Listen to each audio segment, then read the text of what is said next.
Hey guys, today we're going to be looking at the Seiko SBGW277, and this is the second model of the limited edition Genbi Valley 3 watch collection. And this is also keeping theme with the nature-inspired green dial. So let's see how this one varies from the first. So here's a very familiar Seiko box and that rice paper.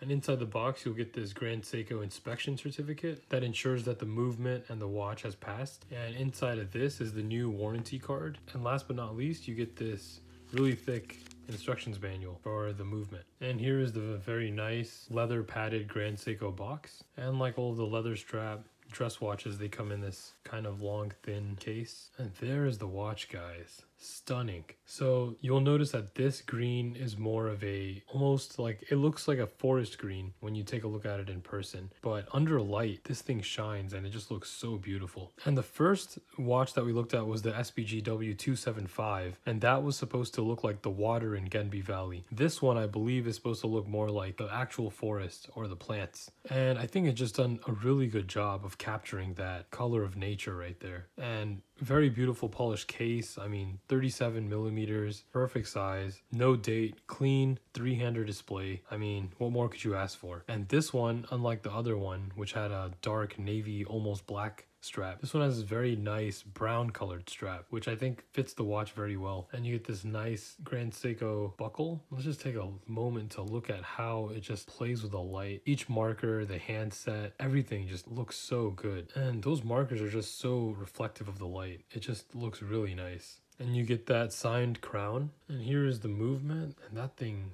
is beautiful. I love the finishing that they do on this movement specifically. I'm really impressed with that. You get that nice thick box sapphire crystal, which looks amazing. I love that. Kind of gives you that vintage old school charm. I mean, everything about this watch just screams like vintage watch. It has no date. It's a very simple three-hander. It's a very compact size of 37 millimeters.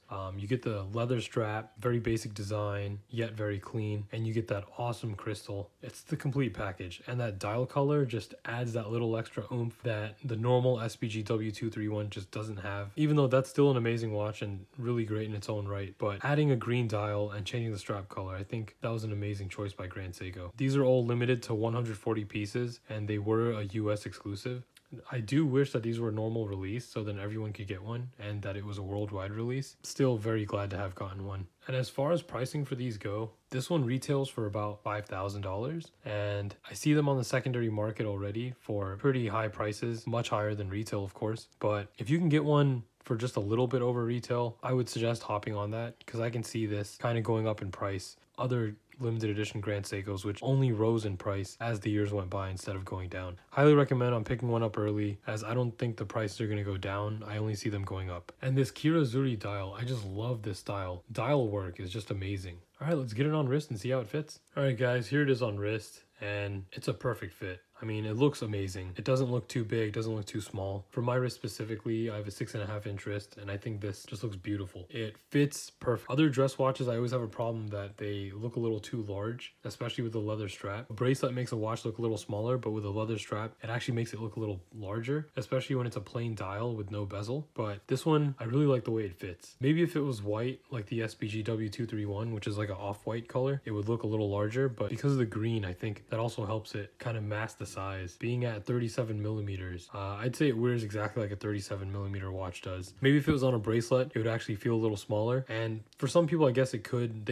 I could see it fitting more like a 38. I think it fits great. And the color of this one compared to the other one, I think it's really nice. Could I choose between the two? I'm not sure. I think I might lean towards this one a little more, only because it's more like true green, where the other one is more like a bluish green. It is still very green, but it's a different shade of green. And I feel like this one is kind of like exact green. Like when you think of green, this is it. And the other two watches are kind of like a little bit darker or a little bit lighter. But this one really captures the essence of the color the best. But really cool watch. And you can see right here, like under the light, sometimes it looks a little lighter, sometimes it looks like a dark forest green, almost like a British racing green even. Beautiful watch nonetheless, and very versatile. I could see this being a piece that you wear to a special occasion or a formal occasion or a formal setting like work, or maybe you're going out to a nice dinner, and I could definitely see this watch going everywhere. Really nice piece. All right guys, so what do you guys think? Let me know in the comments below.